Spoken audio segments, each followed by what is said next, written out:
Welcome to Learning to Glow, a show about wellness, skin health, and self-development. I'm your host, Jess. I'm a mom, entrepreneur, and skincare expert. I'm so excited to share tips on how to achieve healthy skin and bring amazing guests in the field of health, fitness, aging gracefully, and personal growth. Let's explore all different ways we can take care of ourselves as women, both inside and out, to truly shine. So let's get glowing. Hello, everyone. Thank you so much for being with me today. Excuse my voice. I am sick again. It's been like one thing after another this year, I'm telling you. So I make a joke with this episode that I'm more looking forward to the Lunar New Year, which is next week, than our Western New Year, because it has come off with a rocky start with a lot of sickness and different things going on. But we are going to be talking about that today in this episode. We have a returning guest, Letao Wang. He is a professional counseling astrologist and spiritual counselor. He's based in Hong Kong, and we are diving deep into Chinese astrology, what is coming this year, this new year. We're 1 week away from Lunar New Year, so I'm so excited to share this one with you guys. We first start by recapping last year, the year of the wood snake, and then looking ahead to 2026, the year of the fire horse. He breaks down what the fire element means, how we're shifting from a more inward, reflective energy into a time of a faster movement and transformation, and what this can look like for all of us. We also talk about how these energies may show up differently depending on your zodiac sign, and why patience and awareness are going to be especially important in the year ahead. He shares his new oracle deck with us too, so I'll be posting that on social media so you can see what it looks like. If you are not following me, I'm at Simply Jess Skincare, and you can also follow Letao. I will link his information and where to get his decks as well. We are also about to celebrate Valentine's Day. And so for Simply Jess Skincare, it is not too late to place an order. And if you have not used your coupon code podcast for 20% off, you can do that. I was just saying, one of the most popular things to gift people in my line is a repair toner, because it can be used on any skin type. It's literally beneficial for every skin type, and it smells like lavender. I don't know. It's just like the perfect gift, and it's such a great price point as well. So if you have any questions, please reach out to us at hello@simplyjessskincare.com. I hope you enjoy this week's episode, and here it is. Hello, everyone. Welcome to our show, Learning to Glow. We have a returning guest, and I'm so excited to have you back, Letao Wang. Welcome to our show. Thank you. Thank you so much. It's awesome to be here. I'm so excited to have you back. So we had you come on last year and talk to us about the Chinese New Year, and we want to talk about what's to come in 2026. But before, in case somebody didn't hear that episode and hasn't seen you before, could you just introduce yourself real quick and tell us what you do and a little bit about yourself? Absolutely. So my name is Letao Wang, and I'm located in Hong Kong. I'm a professional counseling astrologist and also a spiritual counselor. I've been practicing professional astrology and tarot reading for about 11 years so far. And I'm also a published author of 3 oracle decks. Maybe some of your audience have already used my oracle decks before, yeah? Oracle of the Mythic Heroes and also Oracle of the Celestial Deities. Yes, I know. And we talked about those. And I want you to talk about the new one that you have coming out a little bit later in our show. But before we get into that, and we were just talking, you are in Hong Kong, so it's 8:30 a.m. your time, and it's 4:30 p.m. my time. And so you're drinking coffee and I'm drinking water. But I wish I was drinking coffee, but that's a little late for me. I would love if we could start with maybe a little recap of last year. So we had the year of the snake, and they say, we talk about shedding things, and I'd love to talk about that because we're currently still in the year of the snake, and by the time this comes out, it'll be really close to Chinese New Year. But give us a little recap of that, and for people who maybe don't follow this as much, what that meant for last year, and then we can get into what do we have to look forward to with the year of the horse in 2026. Right. So 2025, right? The year of the wood snake, right? So, when we talk about Chinese astrology, the zodiac sign each year that we're experiencing, we're talking about the heavenly stem and the earthly branch. So the heavenly stem last year was the wood energy, and the earthly branch was snake. So as a combination, last year, that's why we say is wood snake. And this year is a fire horse. Next year, 2027, is a fire goat. It's very interesting because every 12 years, actually, the year of the snake and the year of the horse, these 2 years they both belong to the element of fire. Because in Chinese astrology, we assign the 12 zodiac signs to 5 different elements. And interestingly, both a snake and fire, 2 years in a row, they are the fire energy. And last year, the wood snake, right, was also very fiery. And some people ask why. Because in Chinese metaphysical studies, wood generates fire. Well, you throw wood into the fire and it will help the fire to burn, right? And so when we have the heavenly stem, we got the wood and the earthly branch snake, which is fire, then actually that increases, right, the fiery energy. And 2026, we're entering the fire horse, which is a fire, heaven and the earth, right? So these 2 years, when we talk about the commonalities between these 2 years, there's an excessive amount of fire energy there. Now, this could be good, helpful, or this could also be a little bit cautious for us, right? And we can talk about that later. Last year, officially, like what you said, we're still in the year of the wood snake. A snake energy has a lot to do with the introspective and the thoughtful energy in each one of us. So this is about shedding the old patterns, shedding the old skins, and of course, because when we look at astrology, astrology is always about symbolism. So we had to really look at, what snake as an animal was really about, right? It was about completing an old cycle, shedding the old patterns, and we're achieving a sense of completion. And the following year, which is we're entering very, very soon, the year of the fire horse, it's a very different energy. We're basically transforming very radically from the yin to the yang. And the most important thing is that it's not just about 2 individual years, right? We change, okay, from this to that. But also, in order for the horse to gallop and to carry us forward, it's very important that we have actually completed this snake energy, meaning that what have we learned and what we have understood and realized, and what kind of epiphany that we have already achieved in the previous year. Even for example, in Western religion or culture, right? The snake is a very important animal. In Christianity, we know that it was a snake who told Eve about the apple, right, in the Garden of Eden. But what does that mean? Because snake, they know things, right? So they know everything, and that's why the snake was able to tell Eve the secret. So snake, in the good way, represents the wisdom that we have, and the karmic lessons, the wisdom and the knowledge. And so moving into the year of the fire horse, it requires us to really be able to embrace the wisdom and the knowledge we have already achieved in 2025, in the past 12 months cycle, and then we can gallop. But without the snake's wisdom, if we just ignore everything that we experienced in the past year, and then we're thinking, okay, now the fire horse here, let's go, right? Let's get moving, right? The horse is all about momentum, speed, forward, and movement. Then it's very easy that we fall off the horse and we might even be trampled by the horse. Specifically, 2026 is the year of the fire horse. So almost like you're adding, I don't know, gasoline into the engine. Now the horse is not just a horse, but it's a fiery horse. It's going really, really fast. And we can actually even see this energy in the global stage. It's not just about the individual life, right? At a personal level, we're looking at, for example, the world on the world stage, our CEOs, CFOs, the leaders of our communities, and the leaders of our countries, right? And how they behave, right, in the on the world stage. Because at the end of the day, they're also human, and they're also all operating under the same same energy.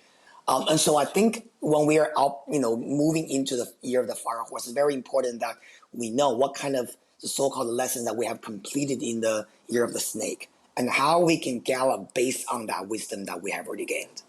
Oh, that's such a good explanation. And it's funny, it's because some people with that year of the snake, did struggle with that. Yeah. There was a lot of people who were struggling with that.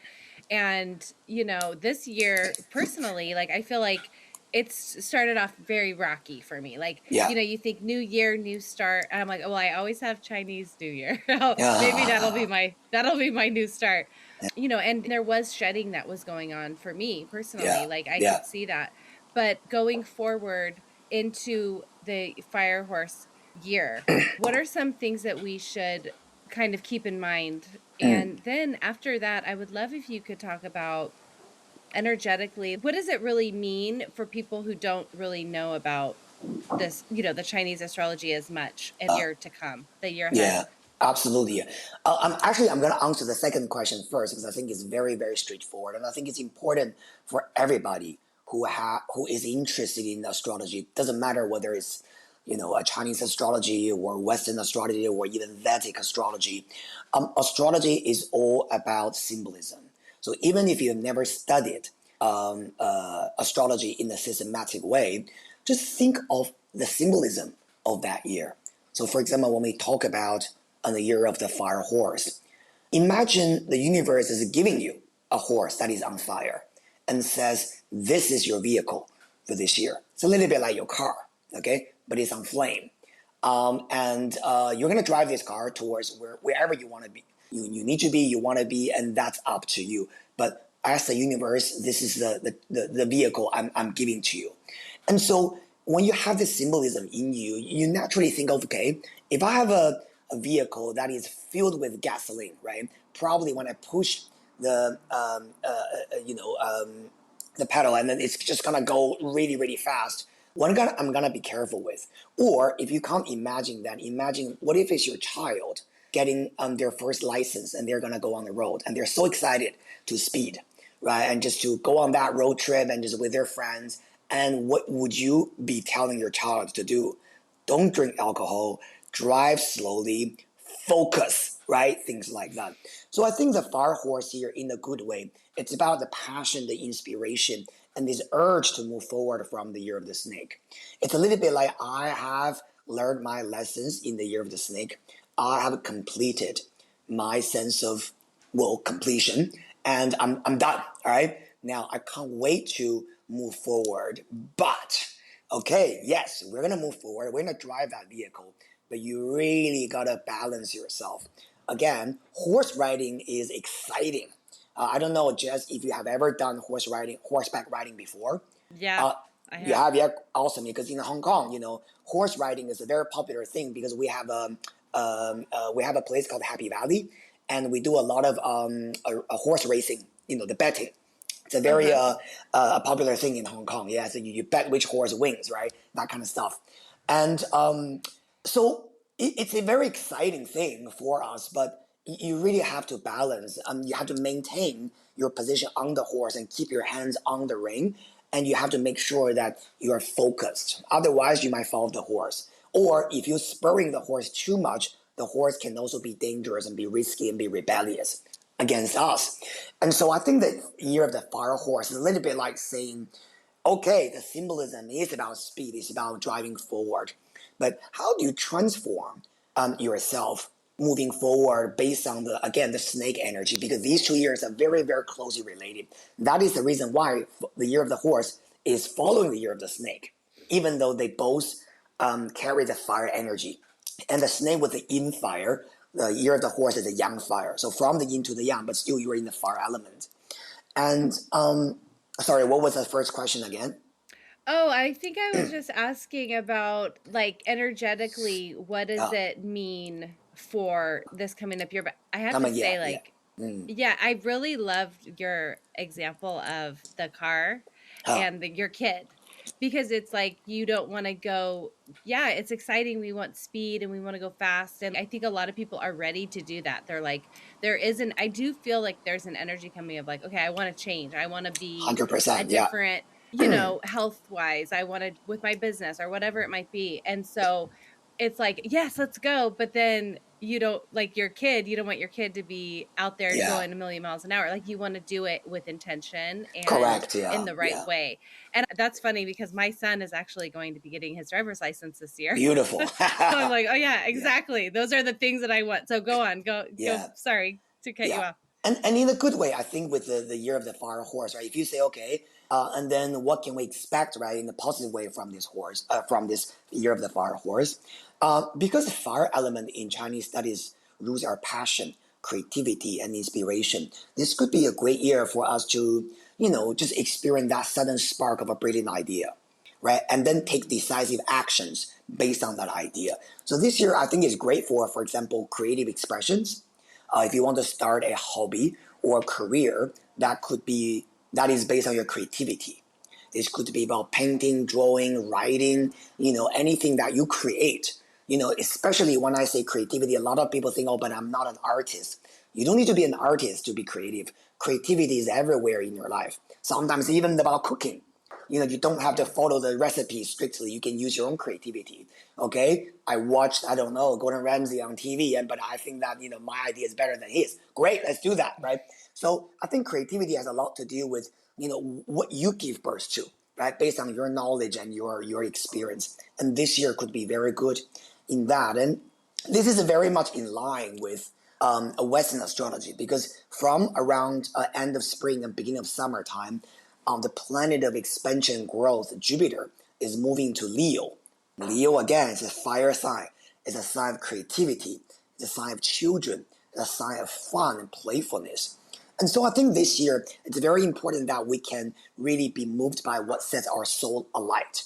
And, this is, again, passion. This is about what your inspirations are and what you feel like, let your inner child play. But again, balance. The child can play, but make sure the child is safe. Yeah.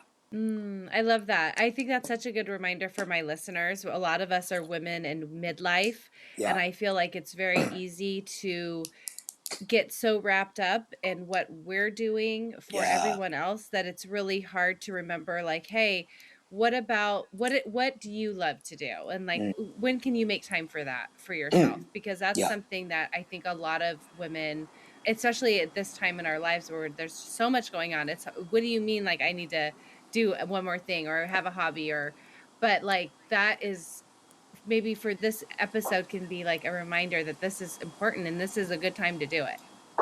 100%, yeah. And I think, of course, there are certain signs that are, more challenged compared to other zodiac signs, both in Chinese astrology and Western astrology. And so then we really have to look at your individual chart. We have to look at, your individual, your horoscope and to understand the individual challenge. But you're very right. When we're talking about the celestial energy, general celestial energy overall, I think that's what we all need to either be careful with or we all need to follow.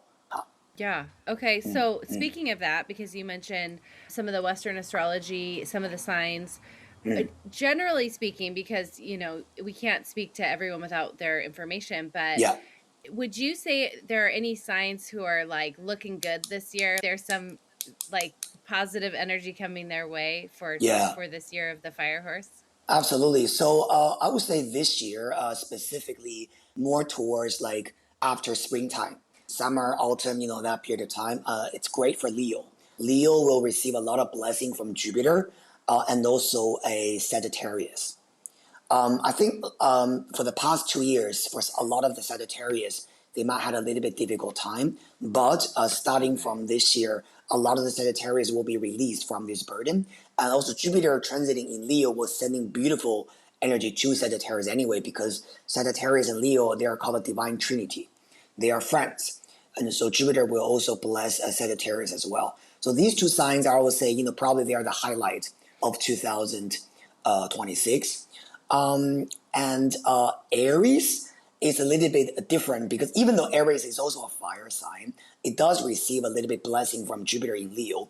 But we're having Neptune and Saturn conjunction entering Aries from this year. And for the next 2.5 years, Saturn is going to stay in Aries. So for Aries, it's a little bit like a mixed bag.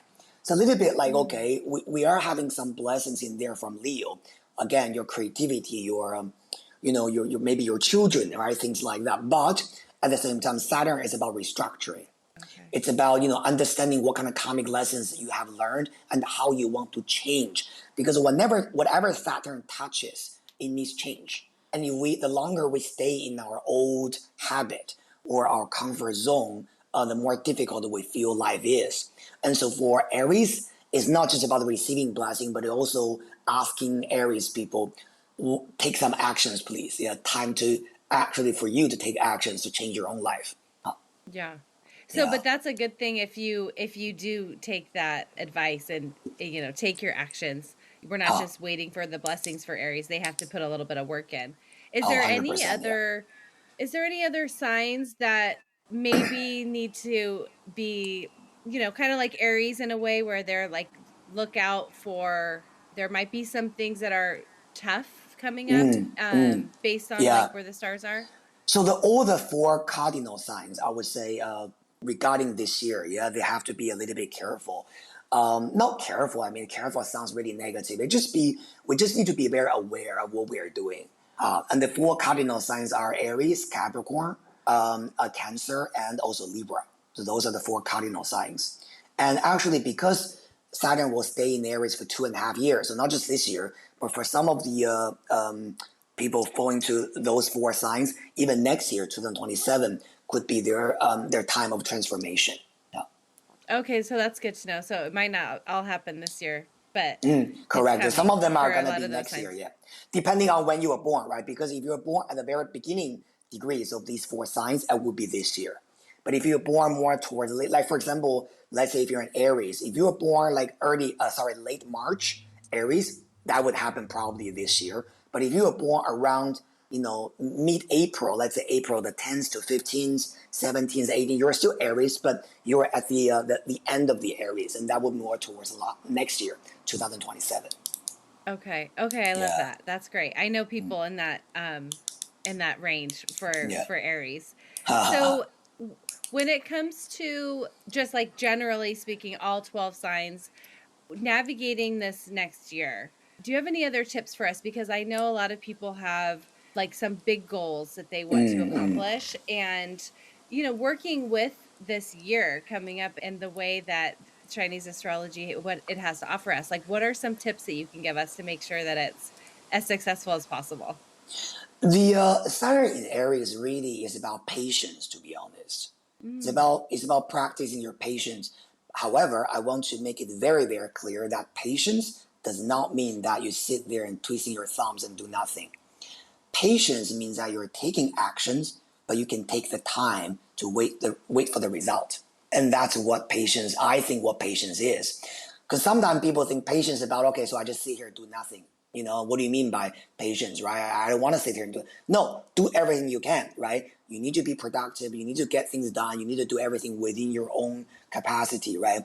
To move things forward. But sometimes things are not up to you.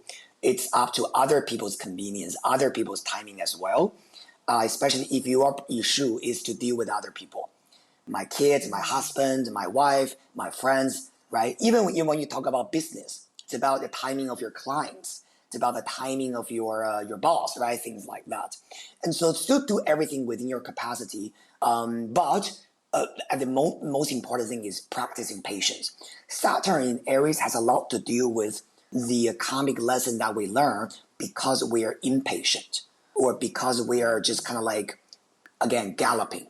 Uh, I love that because I feel like in our heads we can be thinking this is everything's going to be happening so fast. So it's a good reminder to yeah, it'll happen, but like we have to be patient sometimes, and that doesn't mean that we're just sitting around. Like I yeah, really yeah, like that because those are two different things. And so if we yeah. have these big goals, we have to be I mean, when you talk about like one very popular goal of a new year is weight loss. And when you talk about something that you have to be patient for, that's one of them. I mean, if you're doing it the right way and you're taking your time, even though you want it to happen so fast, it's Yeah, like yeah, that is something that really requires yeah. patience. Oh, great example actually, because because I don't know, and maybe a lot of our audience are people who are trying to, be more balanced in terms of their nutrition, weight management. Actually, because I'm doing the things a little bit different. I'm probably doing the opposite because I'm trying to gain weight at this Oh, moment. okay. Yeah, because I'm doing a lot of bodybuilding stuff, so I'm trying to put on muscle rather than lose weight. And so, Right. but it's the same thing, I think, right? Whether you're trying to lose weight or you are trying to put on weight, I think it's really about patience. Because when I'm rushing, right, I feel like okay, now I'm, after I don't know, maybe 2 months training, I'm only gaining 0.5 kilos. To me, then I go into this mindset about okay, I'm not doing enough. This is shit, right? All the effort went down the drain. I did, I'm a failure. In my training, even though I push or maybe I just have bad genetics, right? And all these kind of negative things will start to influence me, and that is going to make me less motivated to actually reach my goal. And so I think time is a very important concept that we all need to understand. Time is not something that is subjective. Time is the same for everyone, it's fair for everyone. We all have this same speed of time, right? 24 hours a day. And so I think sometimes understanding how to work with time plays such an important role in our happiness. Yeah, and our expectations too. Yeah, It's like, yeah, if you're expecting one thing and then it happens at a slower rate, uh, you're impatient. And yeah, like you said, you're bummed out. You're yeah, unhappy about that. And I yeah, feel like that can be for so many things, business and trying to grow yeah, something and it 100%. doesn't Yeah. happen the way that you want, even though you're like, okay, this is the year I have that energy of the fire horse, but you can't expect, you have to be like, go along for the ride and try to Mm, like not be too disappointed when it doesn't take, yeah. it's not as fast as you think it's going to go. And another thing that I think that could be very helpful is, I practice that a lot myself, is that, when you're feeling, for example, business is slow now. Okay. Now, usually Hmm. people are saying it's slow. They're comparing it with the fast time they had in the past. Maybe for a certain year, the business went really well for them. And now it's slowing down. And they're wondering what's wrong, right? Why is it slowing down, right? It should be keep going like that. This rather than, what's wrong? What did I do wrong, right?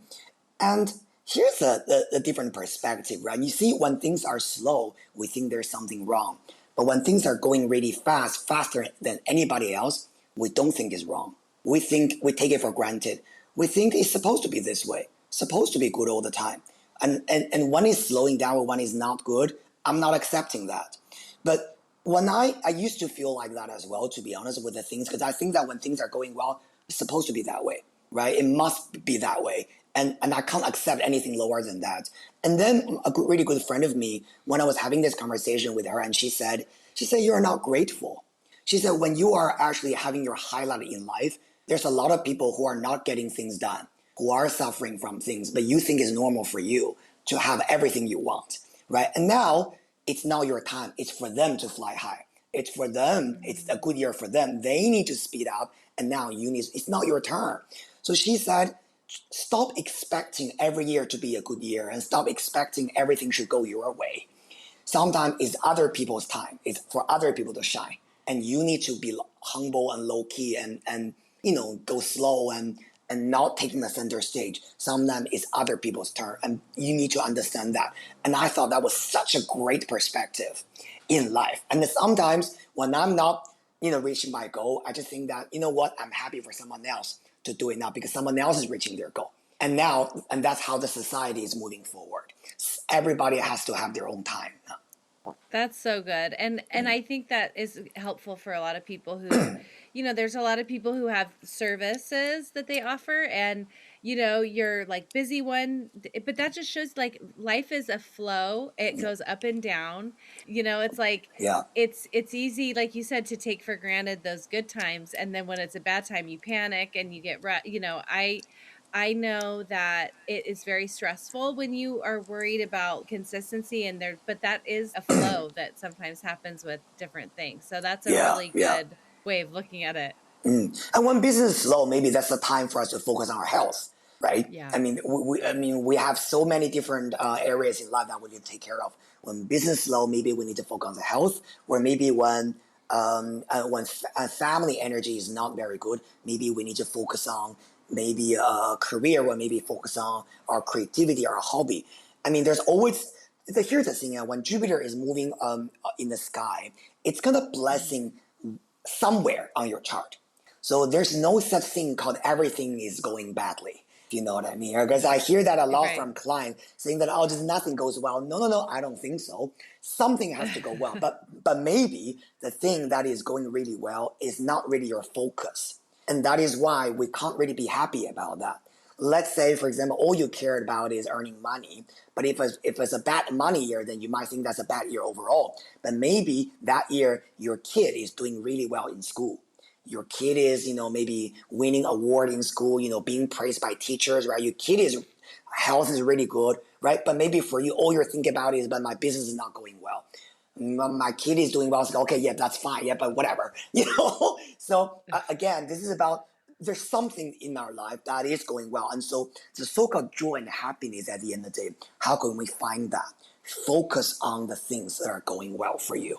I love that. That's so beautiful. I mean, really, it goes back to like when we talk about gratitude and like Yeah, the more we can step back maybe because we get so narrow focused when it comes to our goals and the things that right. we want because everybody has a thing that they're focusing on. Like you Mm. said, it could be your weight loss or it could be whatever it is with you that year or this moment, Yeah, and then yeah. you forget like, wait, all that my relationships are so good right now, like Mm, I'm mm. feeling amazing right now in my health. I feel like that helps make you feel better overall when you can step back and do that. 100%, yeah. Mm. That's so good. Okay, so I want to talk about, you said that you are having a new book coming out and a new Mm. deck. I Yeah. would love if you could talk to us. Again, some people may not be familiar with Mm, our mm. oracle decks, and I would love if you could explain how you would recommend people use them, and if they've Yeah, never yeah. heard of what it is, and then I'd love it if you could show it to us. Absolutely, yeah. Happy to, yeah. So, we all have heard of tarot cards, right? Tarot deck. Yes. So tarot cards is a different system. It's a 78 card system, and it's a very thick deck. Yeah, if you get a tarot card, it's not a small deck of cards, and it contains a lot of ancient symbolism and archetypes within them. But generally speaking, tarot cards are more for professional readers to use because it's more difficult. To master tarot, it takes a lot of time, and compared to tarot card, oracle cards are much easier to use and is more for everyone because oracle cards they have very very straightforward and direct message on the card, and usually oracle cards decks, a good oracle deck would have a very very detailed guidebook together with it. Hmm. I've seen a lot of tarot cards. I mean, because I read tarot as a professionally, I don't really need to read guidebooks that much. But you realize a lot of tarot decks they don't have a very good guidebook. It's sort of Right. like just one piece of paper, folding, and put into the deck, and that's it. And so, if you are Right. not a professional reader, you might not know how to read the cards at all. But oracle decks are much easier to use. The guidebook usually is very very detailed, and depending on the theme, you will be able to choose the right oracle deck that is for you. For example, there are oracle decks related to nature. Maybe there are oracle decks related to ocean. There are oracle Hmm. decks related to maybe even, let's say, women, right? There are oracle decks related to maybe angels or maybe related to fairies. Whatever theme that you like, you probably will be able to find at least one or two on the market. I mean, there are hundreds of types. Now, as an oracle deck author, I am very much focused on ancient mythology. So if you are a mythology lover, you love ancient Greek and Roman mythology, I'm your guy. And so the two oracle decks released in 2024 was 2 years ago was Oracle of the Mythic Heroes. This Oracle deck last year has just won the Kata Award in UK as Oh, amazing. the best Oracle deck accompanied with a guidebook. Because you can see the guidebook is thick. This Oh, is wow. spend a lot of time writing this book. It gives you the ancient stories and really the details about how to read each cards in this deck. And the same year, 2024, in June, my second Oracle deck was released called the Oracle of the Celestial Deities. Oh, beautiful. Yeah, and this is very beautifully designed by an artist that I was working with. And again, I was the one writing the guidebook. This is also a quite thick book, very detailed, very very informative. So you're not gonna get just like a piece of paper, telling you how to read cards. And the images are absolutely stunning. You got Pegasus, Wow. speaking of horse, right? And Athena, we all love the goddess of justice. Oh, I love that. Yeah, it's very beautiful. The sun, god of the sun, Apollo. So the That's artwork is amazing. actually very amazing. And this year, so in May the 5th, my third oracle deck will be released globally, including Amazon. I believe that most people maybe buy their oracle deck on Amazon. As the author, I just received my first copy. It's called Legends, Heroes, and Villains Oracle. Now, this oracle deck is a little bit different. It's not based on mythology, but it's based on history. And this deck contains 36 cards with the 36 life stories of the influential or the famous people that we all know who made a huge impact on our human society. For example, the first card in this deck is actually Steve Jobs. Oh, nice. Yeah, yeah, and we also have got and these 36 people come from all different walks of life. Some of them are scientists, for example Thomas Edison. Some of them are coming from maybe the political world, for example Sun Yat-sen, or Eva Peron. Some of them are actually artists and performers. Some of them are, they all come in the medical field. And all of them actually come from different walks of life. And some of them have made very positive impact on our society. And some of them are villains that we need to learn from the lessons that they, the bad thing that they did in the society and how we can avoid those negative traits.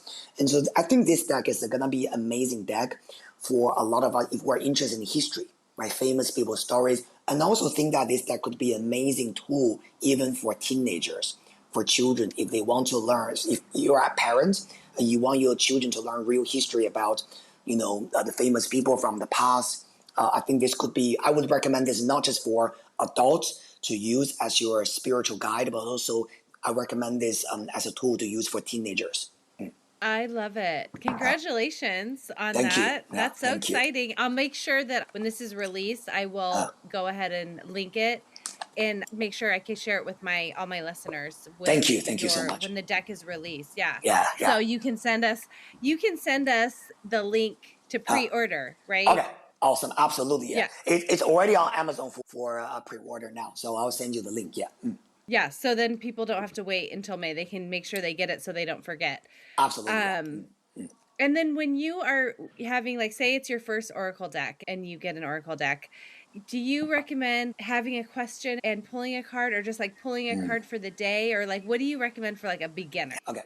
So I can't really speak for all the authors because every author has their own intention in terms of how they want their oracle decks to be used.